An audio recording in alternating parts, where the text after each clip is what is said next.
My name is Marcus. I'm 28 now, a tech entrepreneur in Seattle. But 5 years ago, I was just the son my mother couldn't brag about, the one she explained away at family dinners with nervous smiles and quick topic changes. While my siblings collected achievements like trophies, I collected rejection, quiet humiliation, and the unshakable feeling that I'd never be enough. They said I was wasting my life in a garage, chasing dreams that would never pay off. What they didn't know was that I was building something they couldn't see yet, something that would change everything. This is the story of the day I came home, after years of silence, and watched my mother's face drain of color when she realized exactly who I'd become. The doorbell rang 3 times before Mom answered.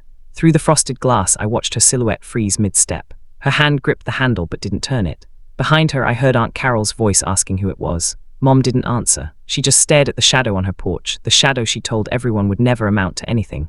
I stood there in my suit, the keys to my new Tesla cold in my palm, and waited. 5 years of silence had led to this moment. When she finally opened that door, her face went white as paper. The champagne glass in Aunt Carol's hand shattered on the marble floor. Growing up, I learned that love in our house came with conditions. My brother Tyler got straight A's, so he got praised at every dinner. My sister Vanessa played piano beautifully, so relatives clapped whenever she performed. I built things in the garage, quiet projects with wood and wire that nobody understood. Dad would glance at my inventions and shrug. Mom would sigh like I disappointed her just by existing. When I was 14, I showed them a prototype for a solar-powered phone charger I'd designed. Tyler laughed. Mom patted my head and said, "That's nice, Marcus. Maybe focus on your math homework instead."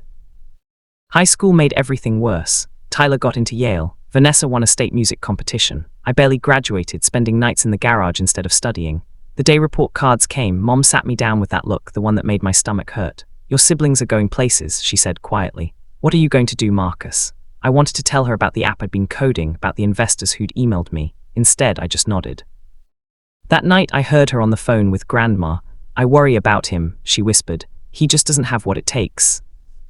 After graduation, things fell apart fast. Tyler went to Yale. Vanessa got a scholarship to Juilliard. I moved into a tiny apartment across town with money I'd saved from fixing neighbors' computers. Mom told relatives I was finding myself, which was her polite way of saying I'd failed. At Thanksgiving, Aunt Carol asked what I was doing. Before I could answer, Mom jumped in. "Marcus is working on things. We're hopeful." Her smile didn't reach her eyes. Tyler talked about his professors.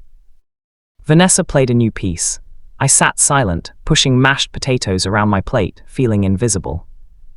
The app I'd built was called Quick Task. It helped small businesses manage inventory using simple voice commands. I'd been working on it for 2 years, coding until my eyes burned, testing it in coffee shops and small stores around the city. Nobody in my family knew. When I tried telling Dad once, he'd been watching football and just nodded without looking, so I stopped trying.